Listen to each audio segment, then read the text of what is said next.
Welcome to another episode of the Tobago House of Assembly's post-executive media briefing. This week sees Chief Secretary Orville London announcing how the $2.199 billion received from central government will be spent for fiscal year 2011-2012. And coming out of these discussions, there are certain commitments that we can make to the people of Tobago because we have been able to look at the resources that are available to us, the resources that we can access, the resources that we'll have saved from the previous year, and now we are in a position to give a number of assurances to the people of Tobago. In the first place, we are giving the assurance that the URP will be maintained at least at its present standard. CPEP will not only be maintained, but that CPEP will be enhanced, and that we are going to have a larger cadre of persons employed in CPEP. That there is going to be funding provided for housing opportunities at Adventure, and 350 housing lots to be made available at Corlan and Bellegarde. That there will be funding provided for the completion of all of course, the financial complex, the library, and the cultural complex. We will ensure that there is funding available for human resource development. In fact, we are attempting to increase the funding available for human resource development, recognizing how very important it is that Tobagonians continue to be prepared to take advantage of the opportunities and, of course, some of the challenges that we're likely to face in the ensuing years. And concomitant with that, we have introduced a young professionals program which is going to be geared towards providing not only training, but providing opportunities, employment opportunities for young professionals in Tobago. We recognize that there are a number of young people in Tobago, some of whom have returned with degrees, some of whom have returned even with graduate degrees, some of whom need additional training and additional orientation in order to make them more marketable. And we are therefore going to be introducing a program, a young professionals program, that will include cadetship, that will include training, that will include mentoring, that will include persons being assigned special, given special assignments, that will include setting up of special units and so on.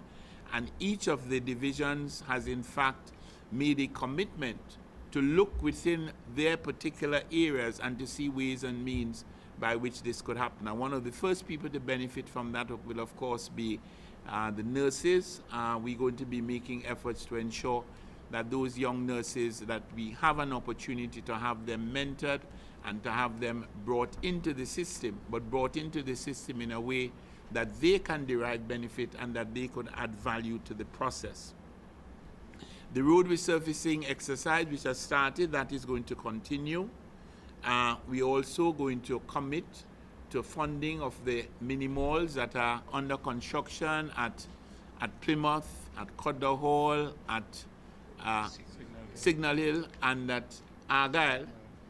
And we are going to be dealing with that in addition to the construction of a number of pavilions, community centers, the lighting of playing fields.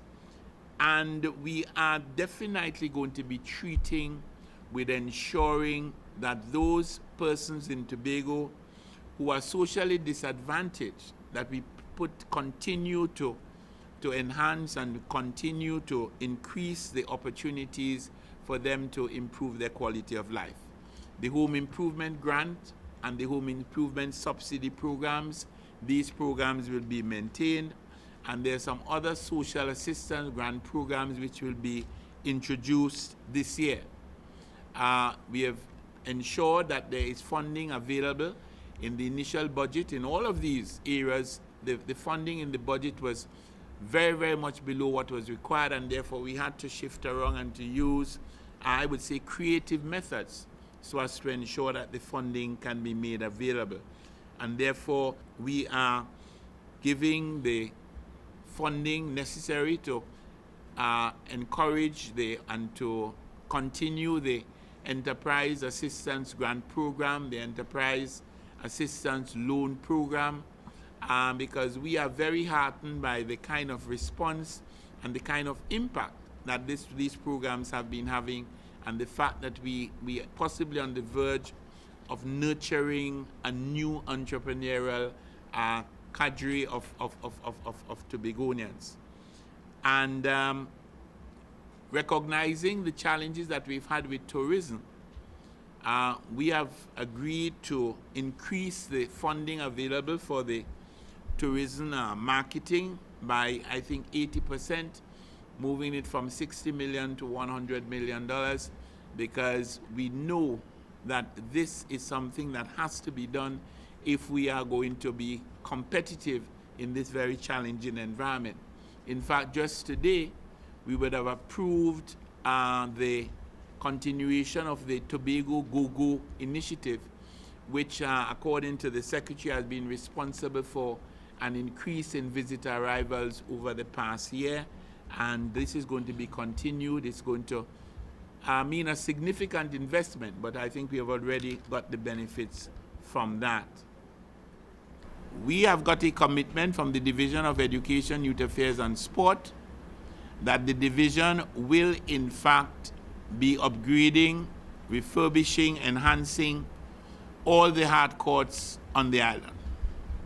We also approved a note from the Secretary of Agriculture, Marine Affairs and the Environment that there are going to be a number of parks, that is children play parks, I think 9 or 10 in the first instance, and then his committee is going to be looking at other communities, and we're hoping that at the end of the exercise, whether it takes a year or a little bit more, that every major community in Tobago will have a play park to which children and their parents can go, and where you can have some degree of entertainment and camaraderie and family life, etc.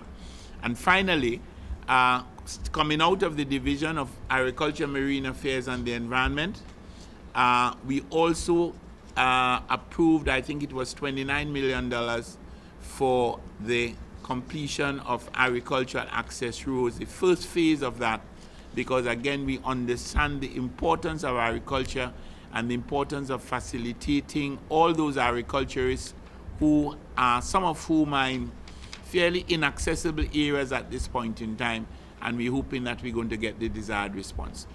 And one of the major decisions which we took is to formalize our decision to continue benchmarking our contract positions in the Tobago House of Assembly to positions in the public service or the civil service. It meant, therefore, that our contract officers in the Tobago House of Assembly, based on that decision, will continue to be benchmarked, and therefore there will be an increase in the remuneration packages of the vast majority of contract workers within the Tobago House of Assembly. This, of course, is going to cost quite a sum, but we felt that we had to continue that principle, or respect the principle which we had decided upon years ago, and therefore that benchmarking will be maintained. As soon as the note is confirmed next week, of course, the accounting officers in the various divisions will make the tabulations, and the salary increases will come into effect. So I think that hopefully that will bring some relief to the contract officers, who I think were becoming quite concerned as to whether they would in fact continue to be benchmarked with the public servants. Chief Secretary over London explained the findings of Dr. Vanos James concerning Tobago's legitimate geographical area. We then had a very interesting discussion with Professor Vanos James. I think everybody knows Dr. James as one of our outstanding Tobago academics. And he brought perspective to the question which we have been asking, and this administration has been asking for a long time. How do we as Tobagonians define what is Tobago? And coming out of those discussions, I think we had a very clear idea. And what he said is very much in sync with what the people of Tobago have indicated and what we have in the document, the bills that are now before the Tobago House of Assembly. And what was indicated here, and I think we need to explain this to the people of Tobago, that based on the present Tobago House of Assembly Act, this is what is Tobago. Tobago's landmass, and then the 6 miles surrounding it, this is Tobago. Because Tobago, like any other island or any other country, is defined by both its landmass and its marine area. Now, if one were to take what the green paper indicates as Tobago, which is 10 nautical miles, this will have been Tobago, just a little bit bigger than it is at present. But if one were to use the definition as included in the bills, the definition that says we are defining Tobago, because the Constitution of Trinidad and Tobago identifies the island of Tobago and the island of Trinidad. If one were to use international law as has been suggested in the bills before the House, instead of Tobago being defined as it is at present at 6 nautical miles, or defined as it is in the green paper as 10 nautical miles, all of this in red would have been Tobago, would be Tobago.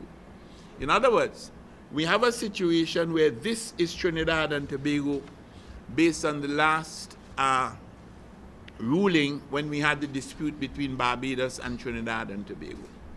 If one were to use the international demarcation, this would in fact be what is Tobago, and this will be what is Trinidad, its landmass and its marine resources. And the point we're making, and the point that was stressed by Dr. James, is that we have got as Tobagonians to understand the implications of that. Because if we define Tobago using these criteria, and if we define Tobago as this combination of landmass and marine area, all these resources here, real and potential, will be considered in determining Tobago's GDP, and by extension, determine Tobago's contribution to the national purse. And therefore, when we say that when we go to the table and treat with our percentage of the national budget, that we do not go as mendicants, but we go as partners, this is one of the reasons why this is such a powerful argument. Because even at present, if one were to examine this document carefully, and I make copies available to you, you'll recognize that a percentage of the resources, even now under production, lies in what would be considered Tobago waters. So I think that was a very significant and very important discussion, and I think is the kind of conversation that we would like to continue in the public domain. Chief Secretary over London also addressed the issue of the bill and the Green Paper on the Tobago House of Assembly Act and the constitutional reform. One of the issues that came up today, of course, and is something that will remain in the public domain for a little while, is this whole debate about the debate. And today I want to maybe take the debate a little bit further and to ask ourselves as Tobagonians, what are the objectives involved in this exercise or in these exercises? And basically, and we got to get down to the fundamentals, basically this is about what will Tobagonians be putting out there to the cabinet and to the national community as Tobago's position in relationship to this critical idea. It means, therefore, that it is in fact the content of the green paper and the content of the bills which are going to be critical in the final analysis. Because after all the old talk and all the legal,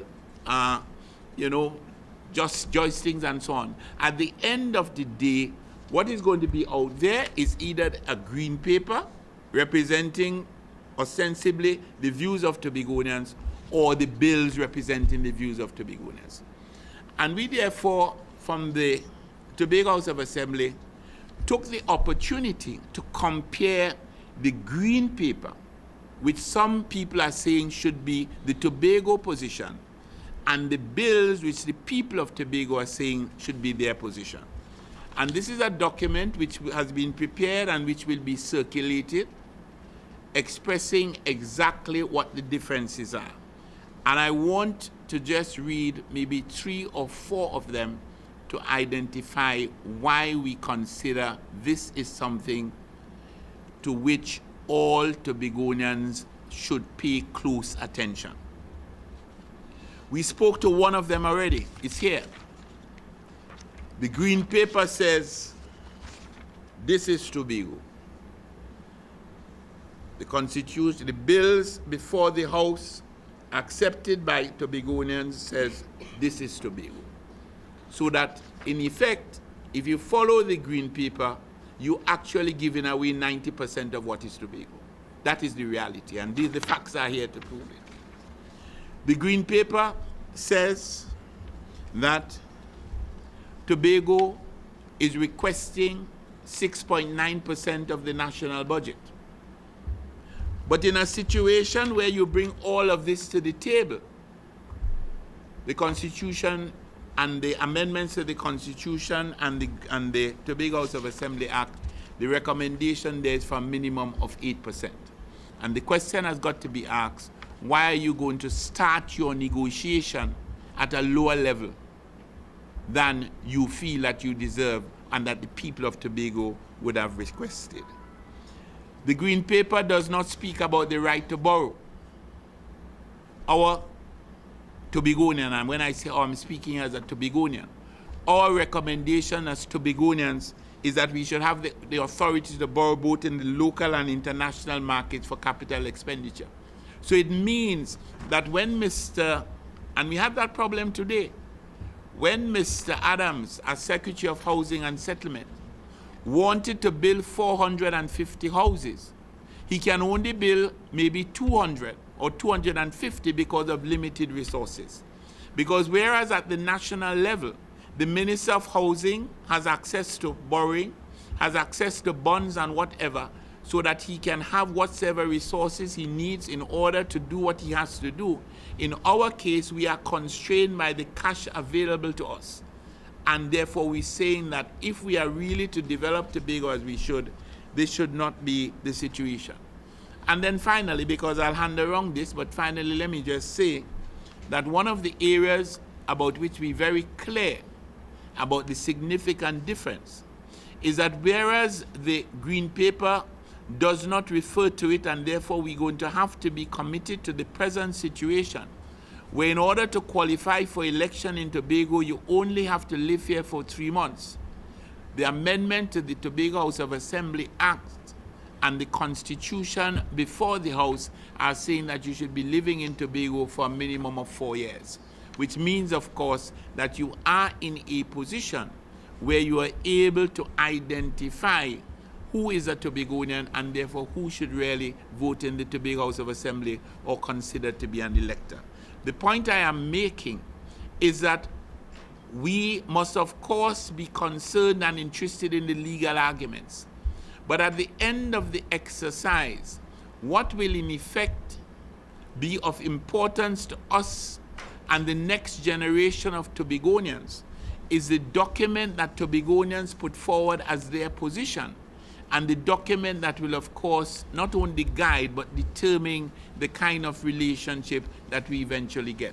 And the point that we are making, and the point that the people of Tobago have been making, and that is why there has been such an outpouring of outrage at the position taken by the minority that Tobagonians cannot afford to go into a negotiation with the position and the recommendations emanating from the Green Paper. The House, the business of the House is run by the presiding officer of the House. And therefore, it is presumptuous of me and presumptuous of the minority leader to tell the presiding officer how to run a house. I'm saying it started off from the very early stages.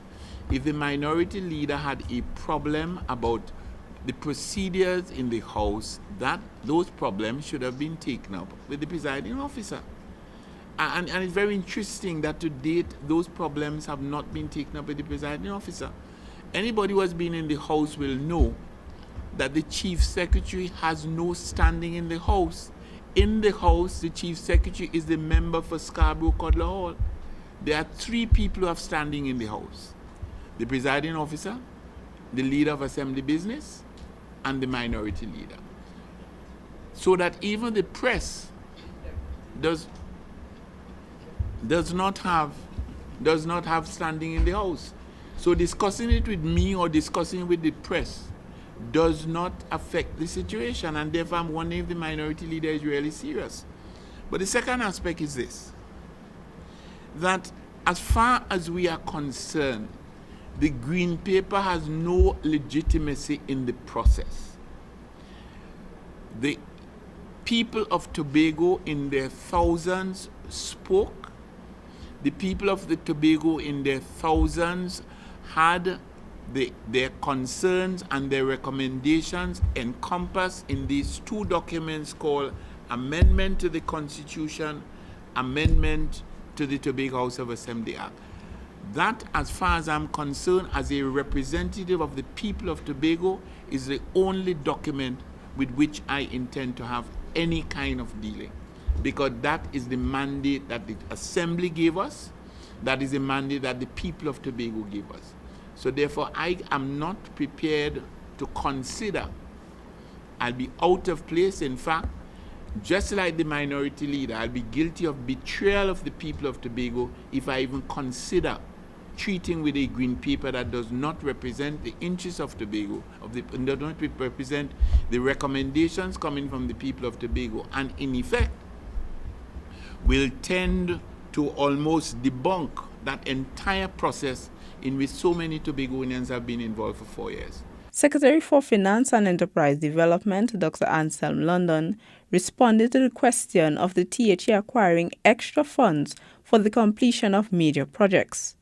When we found out what our allocation was for the next fiscal year, or this fiscal year, when particularly the Chief Secretary spoke, and some of us joined the discussion, and we really spoke about the inadequacies of the allocation. And the question is a very good one, because let us take, for instance, the Chief mentioned, for instance, URP and CPEP. And I repeat, to this day, as we speak, the Tobago House of Assembly has not received 1 red penny in support of CPEP or URP, and has had no indication as to whether those funds are available, how you can access them. But Tobago must continue. So hence, we have to make the necessary arrangements internally. We cannot wait, and the people cannot wait. In the particular case of the Shore Park Cultural Complex, that will indeed be finished for our heritage celebrations next year, the allocation in the budget is $505 million. That's the number after 4, counting 1-1. $5 million.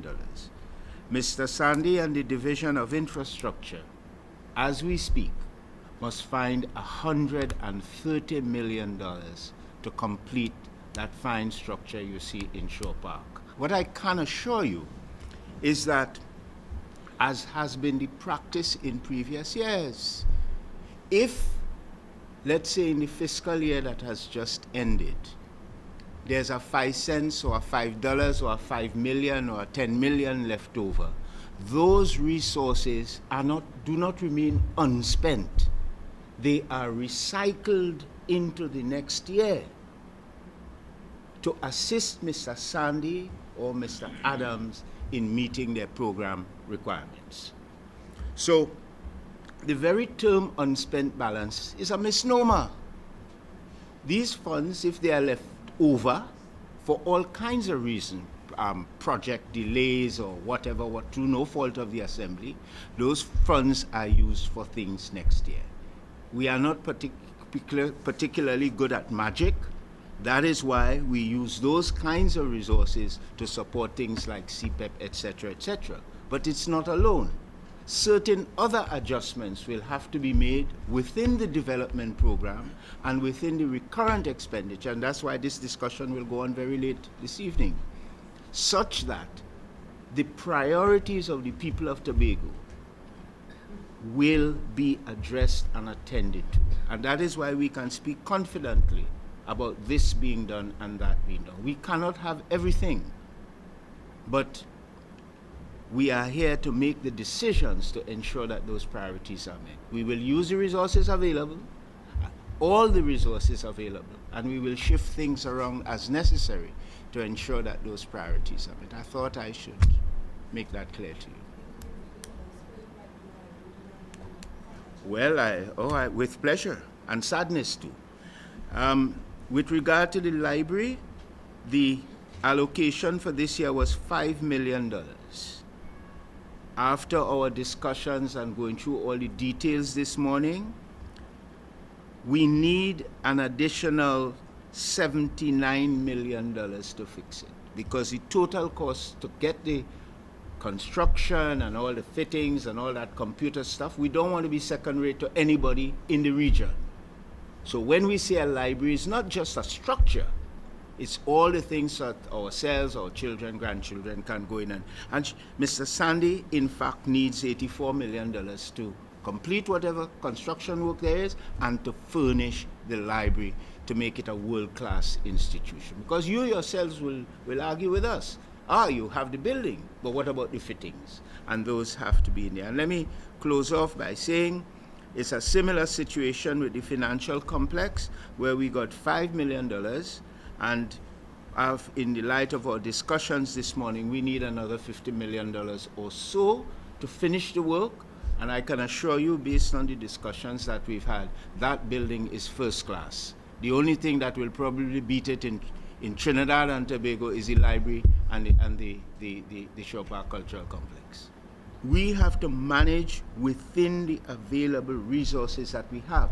Unlike the central government, and Tobagonians must know this, we do not own a central bank. And Mr. Dukaran knows that, the minister, my good friend. He knows that. As the Chief Secretary indicated, we have no access to the bond market to issue bonds locally or on the foreign market without the permission of the minister. And there is some question as to, if asked, whether that permission will be given. Thank you for tuning in to another Tobago House of Assembly's post-executive media briefing for the week ending November 19th, 2011. I am Omodara Mills for the Department of Information.